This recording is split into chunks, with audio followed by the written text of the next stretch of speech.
welcome, j'espère que vous allez bien. On se retrouve, non, Bob, non, ça suffit. Oui, Lily est là, mais c'est pas grave, tu ne peux pas monter sur le bureau, excusez-moi. Il est déchaîné depuis que je commence à faire des vidéos. Je viens de tourner une autre petite chose. Lily s'était réfugiée sur le bureau pour être sûre d'être tranquille. Je vous ai mis un petit short, c'était trop mignon de l'avoir au milieu de mes affaires. Et je vous explique pas, il y en a un qui est déchaîné en attendant. Je vous avais fait des tutos présentation de différents crayons de couleur et je vous avais dit que j'avais envie pendant mes vacances de me remettre un petit peu au coloriage. Ça fait longtemps que ça me trotte dans la tête parce que je vous ai dit, coloriage un jour, coloriage toujours. Moi j'adore mes crayons de couleur et c'est vrai que pour certaines raisons perso, je ne peux plus trop colorier comme avant. Mais il n'empêche que la passion est toujours là. Et c'est vrai que de découvrir les nouveaux produits Action, eh bien, je veux dire, ça m'a un petit peu remis le pied à l'étrier. Et je me suis dit, comme je vous l'avais indiqué, que j'allais vraiment, pendant les vacances, essayer de continuer. Je vous ai présenté dans la dernière vidéo les nouveaux 120 crayons de chez Action, en vous disant que j'avais été extrêmement surprise par la qualité de ces crayons. Le mieux, c'est de les essayer sur un peu plus long terme qu'un essai en vidéo, même si je l'avais quand même fait un petit peu long le test. Et la première étape que moi je fais pour les crayons de couleur, c'est que je ne les laisse jamais dans les boîtes. Je les mets toujours dans des trousses. Alors pourquoi je les mets dans les trousses? Pour plusieurs raisons. D'une part, pour pouvoir les transporter plus facilement. Le fait qu'ils soient rangés dans des trousses, ça facilite le déplacement. Et moi, je peux colorier à une époque. C'est pas que je coloriais, mais comme j'ai beaucoup de crayons, il faut que je puisse prendre les différentes gammes de crayons quand je fais du coloriage. Donc pour ça, c'est beaucoup plus pratique. En plus, je trouve qu'ils sont mieux protégés, évidemment, en cas de chute. Parce que si vous faites tomber votre boîte, et vos crayons, ils tombent directement. Si la mine se casse à l'intérieur, ça veut dire que vous allez les gâcher. En plus, il est clair que ces crayons, à mon avis, de chez Action, vont s'user assez rapidement. C'est pour ça que si vous coloriez et que vous vous y mettez, moi, je vous conseillerais personnellement peut-être d'en prendre 2 boîtes. Je n'ai pas pour habitude de faire ça, mais je vous conseillerais d'en prendre 2 boîtes. Alors, du coup, je suis allée farfouiller dans mes boîtes de crayons, dans mes trousses de crayons. Oui, parce que j'ai vendu plusieurs de mes collections de crayons, donc du coup, j'ai dû boire des trousses de dispo. Et donc, je me suis dit que j'allais prendre celle-ci. Elle est aux fleurs de sakura, petite fleur de prunier, je ne sais pas. Et il est vraiment adorable. Alors, si vous le souhaitez, je peux vous faire une vidéo de présentation des rangements de crayons de couleur. N'hésitez pas à me le mettre en commentaire. Si j'ai suffisamment de demandes, je vous présenterai les différents modes de rangement que j'ai pour mes crayons de couleur. Là, par exemple, on est sur une trousse qu'on appelle triple emplacement. C'est-à-dire que ce n'est pas un emplacement par crayon. On peut venir ranger 3 crayons par lot. Moi, il faut savoir que les trousses, et d'ailleurs, c'est le cas de beaucoup de personnes qui font du coloriage vraiment, c'est vraiment une obsession, en fait, le rangement. C'est qu'est-ce qu'on va utiliser, comment on va ranger, comment on va classer. C'est vraiment quelque chose d'hyper important pour plusieurs raisons. Un, pour, je vous l'ai dit, le côté pratique et en même temps protection de nos crayons. 2 aussi, une question de coût, parce que les trousses coûtent de plus en plus cher. À une époque, elles n'étaient pas trop chères et elles coûtent cher. Et il en existe différentes variantes. Et c'est vrai qu'au début, c'était non, moi je veux pas 3 emplacements, je veux un emplacement par crayon, c'est beaucoup mieux. Après, vous avez en fonction des collections, là, vous voyez, par exemple, je reprends la numérotation conforme en fait à mon nuancier que je vous ai présenté. Et voyez, en parlant des nuanciers, moi mes nuanciers, je les mets je les passe en plastifieuse. Et voyez, moi mes nuanciers, ils ont plusieurs années. Et ils sont, par souci de place et d'efficacité, tous réunis à un seul endroit. L'avantage pour ça, c'est que je n'ai pas besoin de les chercher. Ça ne prend pas beaucoup de place. Et c'est super pratique. Vous voyez, par exemple, je crois que je les ai encore. J'avais les Artix. Là, il y en a 126 dessus. Qu'est-ce que j'ai? J'ai les Pablo de Carandache ici. Vous voyez, et moi, en fait, je m'étais fait 2 trousses différentes. Je m'étais fait celle, là, c'est les calours, mais les calours, logiquement, il y en a 160 dessus.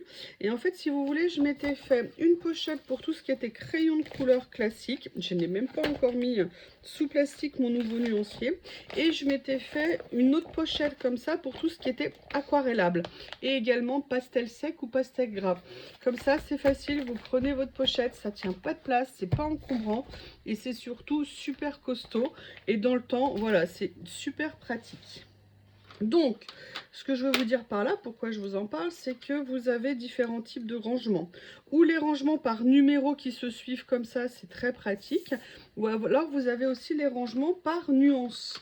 Les rangements par nuance, ça pose la question effectivement de comment les retrouver, comment les classer. Ça, c'est tout un débat. J'ai vu tellement de choses passer depuis le nombre d'années que je fais le coloriage. L'important, il n'y a pas de solution miracle. L'important, c'est d'essayer plusieurs choses et après de trouver celle qui vous convient. Chacun son approche. Moi, j'ai vu des personnes coller des choses qu'elles ont agrafées ici avec les 4 numéros des crayons qu'il y avait là. C'est une possibilité. D'autres le mettent au-dessus, d'autres le mettent en dessous. Il faut essayer et à un moment donné, on va se dire, bah voilà, cette technique, à ce moment-là, c'est celle qui me plaît le plus. Donc, moi, personnellement, l'option que j'ai fait, mais je pense que vous commencez à me connaître, généralement, je vais dans la simplicité. Moi, le truc qui consiste à être une prise de tête, rien que déjà pour ranger, classer ou organiser, ça me pose un problème.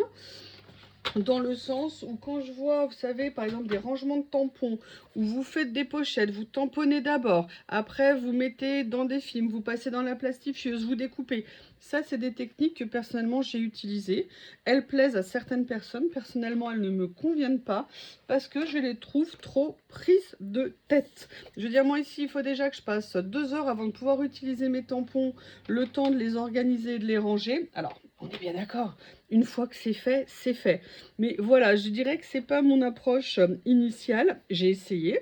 J'y ai renoncé aussi parce que voilà, quand on reçoit un tampon de temps en temps, c'est faisable. Mais bah voilà, parfois on passe des commandes un peu plus importantes et on n'a pas nécessairement le temps de faire le rangement. Et en ce qui me concerne, je trouvais que le retard s'accumulait. Mais si ça vous convient, c'est une des possibilités. Moi, je vous l'ai dit, maintenant, je fais au plus simple. Hein. C'est comme je fais pour ici en attendant de les ranger. Je prends l'emballage de mon tampon ou de ma matrice de découpe. Je coupe le haut. Comme ça, je garde l'emballage d'origine de la marque. Et je viens tout simplement comme ça. Comme ça, je peux les récupérer. Et ça ne s'abîme pas. Alors, autre élément aussi important, même si je range mes crayons dans une trousse, il faut savoir que je garde toutes les boîtes de mes crayons. Pourquoi? Je les garde parce que les crayons, on peut aussi les revendre. Moi, il est souvent arrivé que j'achète des gammes de crayons et finalement, au début, je les aimais beaucoup et dans le temps à l'usage, alors, ou je n'arrivais pas bien à m'en servir, hein, parce que même si on adore le coloriage, on n'est quand même pas des maîtres en tout. Ou alors finalement le résultat ne me plaisait pas tout à fait, ou j'avais déjà une même catégorie de crayons et de nuances, et souvent je les revendais. Donc l'avantage de transférer vos crayons dans une trousse et de conserver les boîtes, c'est que ça vous permet également d'avoir des boîtes qui restent en parfait état. Et le jour où vous voulez revendre vos crayons, eh bien vous avez l'emballage d'origine. Et en tant qu'amateur de crayons, acheter avec l'emballage d'origine, ça fait super plaisir. Donc vous voyez, là je suis petit à petit en train de venir mettre mes crayons. Voilà. On va finir ça ensemble si vous êtes d'accord. On a déjà fait quasiment les 2/3. Après, oui, c'est un point que j'avais oublié d'aborder avec vous dans la vidéo et merci à la personne qui me l'a mis en commentaire. Elle a très bien fait. Ces crayons sont bien, comme je vous l'ai dit, ils sont très doux, très entre guillemets gras. Alors, je ne sais pas s'ils sont gras parce qu'ils sont à la cire ou parce qu'ils sont à l'huile. Mais clairement, par contre, je pense que c'est des crayons qui vont s'user assez rapidement. Et c'est vrai que j'avais totalement omis de vous en parler dans ma vidéo. Grave oubli pour une personne qui fait du coloriage. Parce que c'est vraiment une question qu'on aborde. Alors, je sais que je vous en avais un petit peu parlé parce que moi, je vous expliquais que j'appuie très peu sur mes crayons. Et comme personne qui appuie très peu sur ses crayons, par définition, je n'use pas rapidement, entre guillemets, mes crayons. Mais bon, je pense que malgré tout, c'était une information intéressante à vous transmettre. Et c'est pour ça que j'adore lire vos commentaires, parce que vous me rappelez des choses, vous rajoutez votre point de vue aussi, ce qui est super intéressant. Voilà. Alors oui, aussi un commentaire comme quoi le dernier rack était fait pour rester dans la boîte. Je suis tout à fait d'accord avec cette personne. Mais je trouvais que c'était plus joli pour la présentation de la gamme de les sortir avec mon adresse légendaire. Bah, évidemment, il a fallu que ça se renverse un petit peu. Mais ça fait partie du spectacle. Donc vous voyez, je suis petit à petit en train de venir les mettre. Alors, qu'est-ce qu'on va faire après dans la vidéo? Dans la vidéo, en fait, on va faire plusieurs choses. Là, je les range en papotant avec vous, hein, ça donne l'occasion de papoter. Ensuite, on va parler couleur. Parce que quand on fait un coloriage, il faut choisir son coloriage. Mais ça, je le ferai peut-être inversé. Parce que d'abord, je vais vous parler couleur, et chose que j'avais commencé à aborder en fait dans le coloriage. Et vous expliquer un petit peu certains éléments, certains outils, certaines choses. Et après, on ira choisir le coloriage que j'ai envie de réaliser. Je n'ai pas encore choisi. Donc, je ferai ça avec vous. Voilà, je suis en train de mettre les derniers. Vous avez des trousses dans tous les sens, hein, possible et imaginable. Alors, attendez, là, c'était le 110, le 111, le 112. Comme ceci.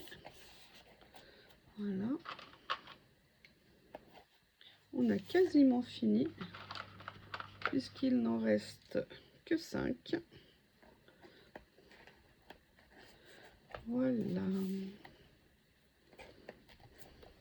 Vous voyez, en plus, moi, ce que j'aime beaucoup dans les trousses, en fonction des modèles qu'on peut choisir, c'est que on peut venir après, entre guillemets, feuilleter. On a toutes nos couleurs sous les yeux. Moi, je trouve ça, personnellement, c'est une approche que j'aime énormément. Il y a différentes variantes, un petit peu de trousses. Mais voilà, moi, j'ai pris celle-ci pour cela, parce que j'en ai un peu moins. Je n'avais pas envie d'en racheter. J'en ai encore à la maison. Donc, autant utiliser le stock que j'ai. Alors, je vais essayer de retrouver... Je reviens, je vais chercher mon matériel. Je voulais vous présenter un élément matériel indispensable pour moi quand on fait du coloriage, quel que soit le niveau du coloriage, c'est une roue chromatique. J'en ai plusieurs, évidemment j'en ai retrouvé qu'une, l'autre doit être disséminée quelque part vu que maintenant j'ai des bureaux itinérants en termes de loisirs créatifs, mais c'est très bien tombé que j'ai retrouvé celle-ci. Pourquoi une roue chromatique c'est important? Parce que quand on commence le coloriage ou le travail qu'on peut faire ou les activités avec des nuances, souvent on se pose la question du bon assemblage des couleurs. Et avoir un matériel de base comme une roue chromatique, ça permet de voir ce qui convient, ce qui peut s'approcher, ce qui peut ne pas s'approcher. Cette roue a quelque chose de vraiment spécifique, c'est que vous voyez, elle a les couleurs de base qui sont ici, qui sont multiples, mais vous avez également dans une même couleur les nuances. Vous voyez, et ça peut être important également quand vous faites une recherche. C'est une roue qui est très particulière. Si je la retrouve, je vous mettrai le lien Amazon dessous, tout comme je vous mettrai également le lien de roue chromatique parce que vous en avez vraiment plein de différentes tailles. N'achetez pas des grandes, hein. On peut en trouver de cette taille-là. Sincèrement, je ne suis pas sûre que ça soit utile. Moi, mes roues chromatiques font cette taille-là et c'est vraiment très pratique. L'avantage, c'est que ça tient pas de place. On peut même les mettre dans les pochettes, hein, comme je vous ai montré, où il y a nos nuanciers. Alors, pourquoi je voulais aborder ce point avec vous? Tout simplement parce que quand on commence le coloriage, il y a plein de matériel qui existe. Vous avez par exemple des livres techniques pour vous apprendre comment placer les ombres, comment faire de la fourrure, comment faire des pierres. Vous avez plein de choses. Est-ce que c'est bien? Est-ce que c'est pas bien? Je pense que c'est à vous de voir ce que vous voulez. Moi, par exemple, quand j'ai commencé, j'avais acheté un des premiers livres qui était sorti pour faire justement les pierres, les fourrures, les reflets, les ombres, ce genre de choses. Je vais vous le dire franchement, est-ce que je l'ai utilisé? Jamais. Est-ce que je l'ai regardé? À peine. Pourquoi? Pas qu'il n'était pas bien. Bon, déjà, il faut savoir que c'est un budget, hein. Ces livres valent cher, relativement cher. Et la question, c'était, est-ce que je veux devenir une colorieuse professionnelle? Est-ce que je veux que le coloriage devienne une prise de tête? Je vous dis comment moi j'interprète les choses, hein. Je ne dis pas que les personnes qui font ça voient le coloriage de cette façon. Et globalement, je pense que je les avais achetés un petit peu au début pour me rassurer. Et je me suis rendu compte à l'usage, à titre personnel, je vous le redis, que je préférais regarder des tutos, que je préférais regarder des vidéos, parce qu'il y a plein de nanas mais qui font des choses mais tellement fantastiques en coloriage et qui à une époque faisaient beaucoup de tutos. Peut-être maintenant il y en a moins, mais regardez les vieilles chaînes de colorieuses comme moi entre guillemets et vous verrez plein de tutos pour faire plein de choses. Pourquoi? L'avantage d'un tuto à regarder, ça prend du temps, c'est vrai, mais c'est gratuit. Alors que ce livre-là, parce qu'on va en acheter un, on va en acheter deux, on va en acheter trois, c'est un vrai budget. Après, si on a le budget et qu'on y voit de l'utilité, c'est un très bon achat. Moi, personnellement, j'ai fonctionné autrement. Ce premier livre, je l'ai gardé et après, je l'ai revendu. J'ai préféré me baser pour l'expérience sur regarder les tutos et après, essayer. Essayer, ça veut dire aussi accepter de se planter ou d'avoir un résultat qui ne nous plaît pas ou avoir un résultat qui devient de mieux en mieux. Il faut accepter dans le coloriage, comme dans le collage, comme dans le scrap, comme dans le vélo, comme dans l'écriture, comme dans la lecture, qu'on n'apprend pas du jour au lendemain, que c'est en regardant des vidéos ou en achetant des livres et surtout en pratiquant. C'est la pratique qui fait qu'on s'améliore au niveau de la technique. Donc, moi là, je vous parlais technique, mais je voulais également vous parler couleur avec la roue chromatique et je voulais également vous parler couleur avec ceci. Moi, au début, quand j'ai commencé le coloriage, j'avais une peur panique des couleurs et de trouver des idées parce que comme je vous l'ai dit, pour moi une rose c'était rose, des cheveux c'était blond, brun ou noir, ça pouvait pas être d'une autre couleur et en fait je me disais mais comment je vais associer les couleurs les unes aux autres. Après on a une autre obsession à un moment donné dans le coloriage, c'est de se dire mais je veux trouver la nuance exacte dans mes gammes de crayons. Et si vous voulez, moi, très tôt, j'ai appris à utiliser Instagram pour ça, qui est vraiment génial. Bonjour mademoiselle Lily, qui a compris qu'il y avait la clim. Ah non, elle revient s'installer à côté de moi. Voilà, finalement, c'est plus frais qu'au soleil. Bah oui, ma puce, attends, je tombe. Elle s'est mis ses fesses sur le boudin. Oh là là là là là là. Attends, mon amour, je t'enlève pour que tu sois bien installée. Voilà, mon bébé. Et si vous voulez, moi, ça a vraiment été une énorme préoccupation. C'était de me dire, mais je vais jamais trouver d'idée pour assembler les couleurs et comment retrouver la nuance exacte de mon crayon. Alors, la nuance, en fait, sur les idées, ça a été très simple. Ça a été, mais voilà, c'est en regardant des vidéos de copines, tout ça, qu'on apprend. Et en fait, je me suis mis sur Instagram. Instagram est un super outil pour ça. Et je suis allée chercher nuancier couleur. Et en fait, vous vous rendez compte qu'il y a des fiches qui ont été créées, mais ça, je vous parle de ça. Et à moi, quand j'ai commencé, c'était il y a 10 ans. Et en fait, on s'est rendu compte qu'on pouvait très facilement trouver, vous voyez, des planches comme ça, avec toutes les couleurs. Alors là, on voit généralement, c'est des planches pour des peintures, pas nécessairement des planches pour le coloriage. Et, mais vous voyez, c'est très intéressant de se rendre compte qu'on peut venir associer des couleurs comme ça. Et l'avantage de tout ça, c'est que c'est gratuit. Alors moi, après, ce que j'ai fait, c'est que je les ai imprimés. Vous savez, j'ai profité de promos qu'on trouve sur Internet pour imprimer des photos gratuitement ou à très peu de frais. Et ça m'avait permis de me donner des idées, vous voyez, de nuances en disant, bah tiens, un jour j'ai envie de faire un coloriage dans ces tons-là. Ah bah tiens, là je peux faire dans ces nuances-là. Vous voyez ce que je veux dire? Et en fait, ça venait faire un guide un petit peu. Et en plus, moi, je trouvais ça très intéressant. J'en ai fait pendant, j'avais des dossiers complets sur mon Instagram pour avoir ce genre de palette. Et pourquoi je vous dis ça? Parce qu'aujourd'hui, vous avez donc le choix de quelle couleur mettre avec quelle couleur. C'est une vraie question à tout moment quand on fait de la création, mais aussi quand on démarre parce qu'on a peur de se tromper, de ne pas savoir associer les couleurs. Et après, la deuxième question, c'est de retrouver les couleurs dans nos collections de crayons, de feutres ou de peinture. Moi, j'avais trouvé à l'époque, et ça existe toujours, donc vous pouvez en chercher, des applications pour nos téléphones portables, pour nos tablettes, qui permettent de retrouver les couleurs. Alors en fait, comment elle fonctionne? Elle va vous demander de prendre, rentrer un fichier photo. Donc vous mettez une photo dans l'application et vous allez prendre votre curseur qui va venir se déplacer. Vous placez votre curseur là où vous voulez sur la photo et cette application va être capable de vous dire sur X références de crayons de couleur, généralement Prismacolor, Polychromos.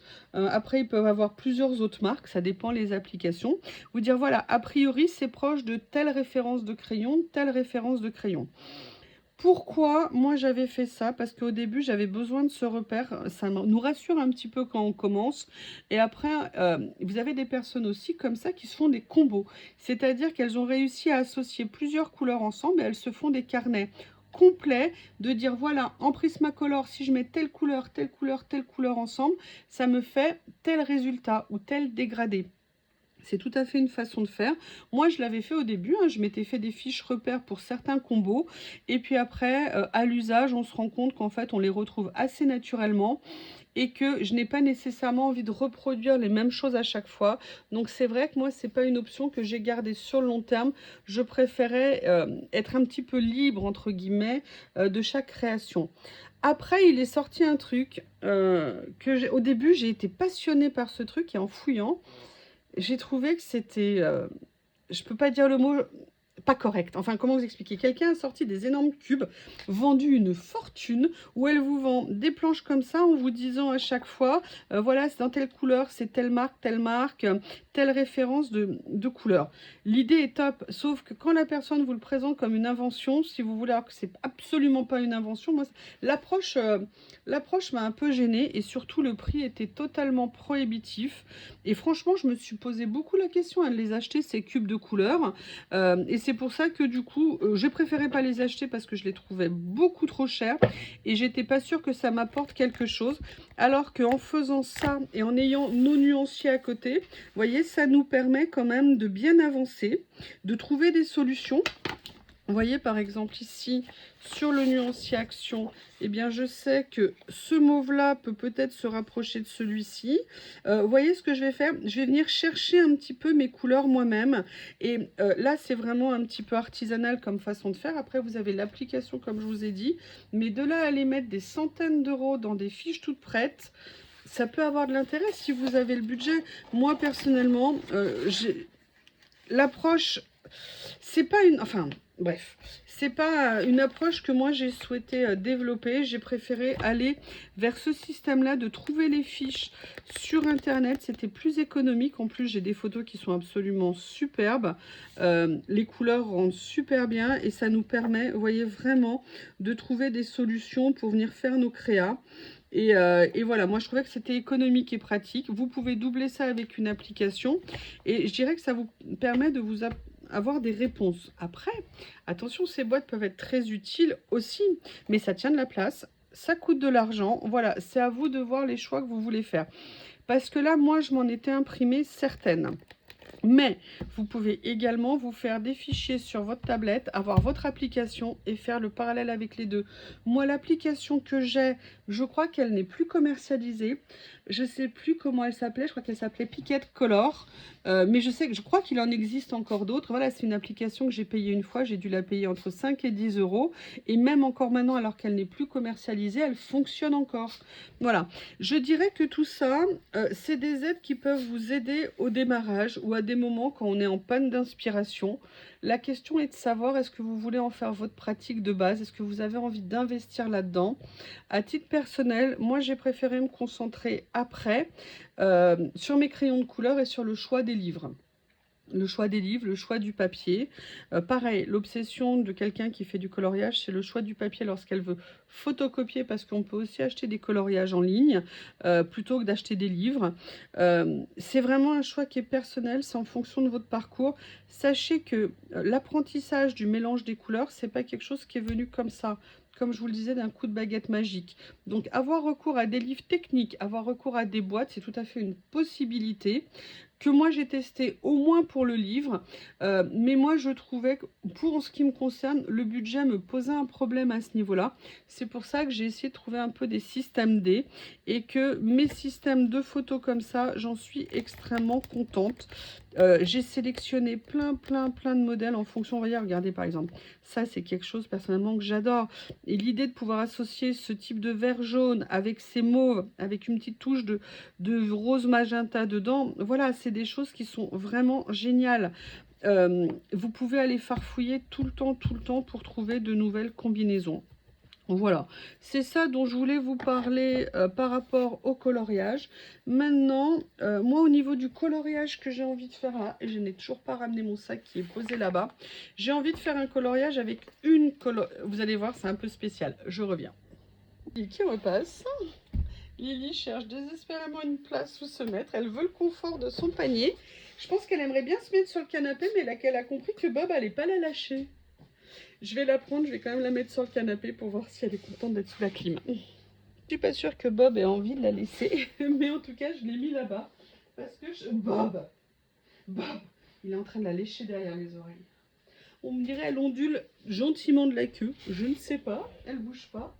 Bab, laisse-la, viens ici. Ah là là, la pauvre Lily. Avec Théo, ils étaient tranquilles tous les deux. Théo me manque beaucoup aussi. Bref, ce que je voulais vous dire, c'est qu'une chose géniale aussi dans le coloriage, c'est la découverte d'illustrateurs. Moi, il y a vraiment des choses où j'aurais jamais pensé les découvrir. Et le coloriage m'a vraiment apporté ça. Et notamment une des colorieuses que j'ai découvert, mais qui est absolument, mais j'aurais jamais pensé que moi, j'aimerais ce genre de choses, c'est Karolina Kubikowska. C'est une illustratrice polonaise. Elle fait des choses incroyables. Et Bob aussi. Et ben voilà, Lily revient parce qu'il n'arrête pas de l'embêter. Donc, je suis désolée, ma puce. Mais tu peux pas arrêter. Je te mets dehors si tu continues, hein. T'arrêtes de faire la star où il faut des caprices de tout le temps. Voilà, la pauvre, elle est devant. Elle est au soleil, elle n'a pas du tout envie. Tout ce qu'elle voulait, c'était faire sa sieste du matin. Enfin bref, enfin il est déjà midi quand même. Hein. Elle a dû faire la fête toute la nuit. Coquine. Bob, ça suffit maintenant. Stop. Donc ce que je voulais dire, c'est que voilà, vraiment, vous pourrez en découvrir énormément au niveau du coloriage. Je vous en ai déjà montré un ou deux. Hein. Je vous ai montré notamment Lida Ravenscroft, mais il y en a plein d'autres. Moi, j'ai une grosse collection de livres de coloriage qui viennent du Japon, qui viennent de Corée, qui viennent des pays de l'Est aussi, de vraiment sans limite. Et je trouve que ça, c'est une ouverture d'esprit qui est vraiment géniale. Et c'est vraiment moi quelque chose que je ne connaissais pas avant. Et c'est pour ça que là, j'ai sorti ma collection de livres de cet auteur. En plus, elle avait quelque chose de génial. Elle faisait des livres sur du papier très particulier, un papier qui était particulièrement épais, et vous voyez, qui permettait de venir travailler aussi parfois avec des produits liquides. Là, par exemple, j'avais fait une base, je ne sais plus, au pastel, je pense. Ah, Mademoiselle Lily à nouveau.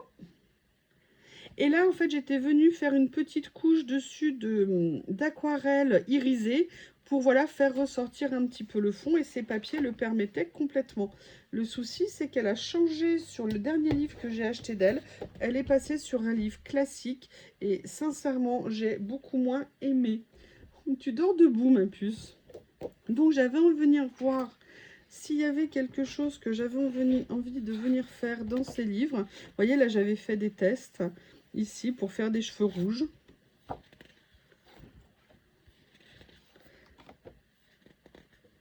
Elle a un univers qui est vraiment très particulier, qui est magnifique, qui a l'air très dark, mais en fait qu'on peut vraiment travailler de plein de façons différentes. Et vous voyez, ce que j'adorais dans ce livre, c'est qu'on peut venir faire du coloriage, mais on peut venir faire aussi un énorme travail sur le fond qui peut être très intéressant. Et j'ai retrouvé le nom des pastels secs que j'utilise, c'est les Pan Pastel. Je m'étais acheté la collection de Pan Pastel, c'est absolument génial à travailler. Voilà, vous avez ces personnages-là. Voilà, j'avais fait celui-ci et vous voyez, j'étais venue travailler avec des craies grasses ici pour faire un léger côté un petit peu doré. Alors généralement, quand il y a les reflets de la nuit, c'est plutôt des reflets argentés. D'ailleurs, je vois que j'avais oublié de colorier la main. C'est très original. J'avais d'ailleurs même pas fini, vous voyez, les feuilles. Et vous voyez que les feuilles, je les avais fait à l'aquarelle, alors que elles, je les avais fait au crayon. Là, je pense que j'avais fait du pastel ici, au niveau du fond. Donc vous voyez, c'est ça que j'aimais beaucoup dans ces livres, c'était qu'on pouvait venir utiliser vraiment plusieurs types de choses sur un même papier. Donc là, est-ce que j'ai envie de faire un de ceux-là? Alors, il y a celui-ci que j'adore, qui est magnifique. Celui-ci, je l'ai fait, mais je l'avais photocopié et je l'avais fait sur un papier particulier. Et j'étais venue le colorier de mémoire à la craie. Vous voyez, il y a plein de choses. Voilà, il y a celui-ci aussi que j'avais fait. Vous voyez, avec des fonds un petit peu aquarelle, mais c'était assez simple. Moi, je ne suis pas une pro de l'aquarelle. Et puis, l'aquarelle, il y a vraiment la gestion de l'eau. Il y a celui-ci qui est pas mal. Ah, ça, c'est un de mes préférés que j'ai fait dans un de ces livres. Vous voyez, et là j'étais venue faire toutes des petites perles en or, en doré comme ça, et j'avais fait un gros travail, vous voyez, de mouvement et de dégradé pour garder bien le mouvement de ce châle qui l'entoure. Voilà, donc ça, c'est celui-ci. Je ne sais pas encore. Après, il y a celui-ci que j'adore. Ça, c'est un livre qui n'est plus édité, qu'on ne trouve plus. Il se trouve que je l'avais en 2 exemplaires. J'en ai revendu un en collector. Ce livre est absolument magnifique. Et vous voyez, ce que j'aimais bien aussi, par exemple, dans celui-ci, c'est qu'il n'y avait pas de recto verso. Donc ça, c'est super top. J'adore celui-ci. C'est peut-être ce que je vais faire. Ou alors celui-ci.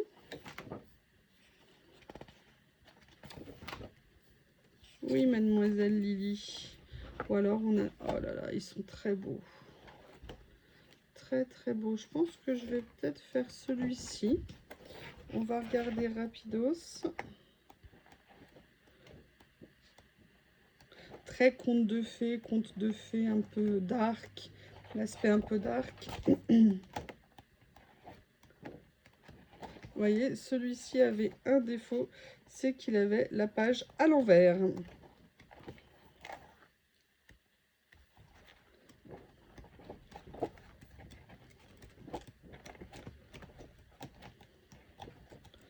Je sais que j'en ai fait un dans celui-ci, mais est-ce que je l'avais sorti? Tiens, c'est bizarre. Tiens, tiens, tiens, où est-il passé, celui que j'avais fait?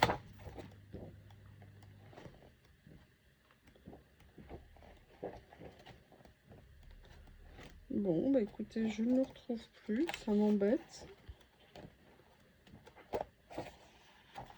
C'est étonnant. Oui, je sais, Bob, que tu es là. On risque pas de l'oublier. Bon, peut-être que je l'avais enlevé. Je ne sais plus.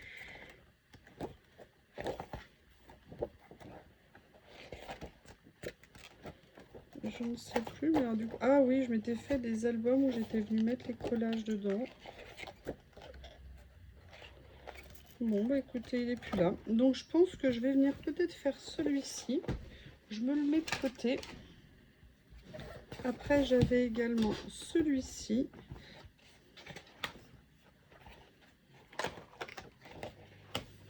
Qui sont tout aussi magnifiques.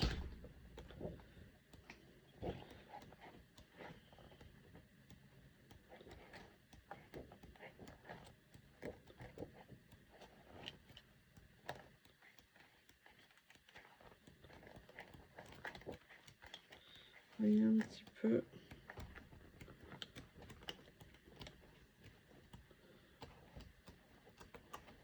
Alors, il faut savoir que quand on fait du coloriage, on achète des livres de coloriage, pas toujours pour colorier dedans, simplement pour le plaisir des illustrations.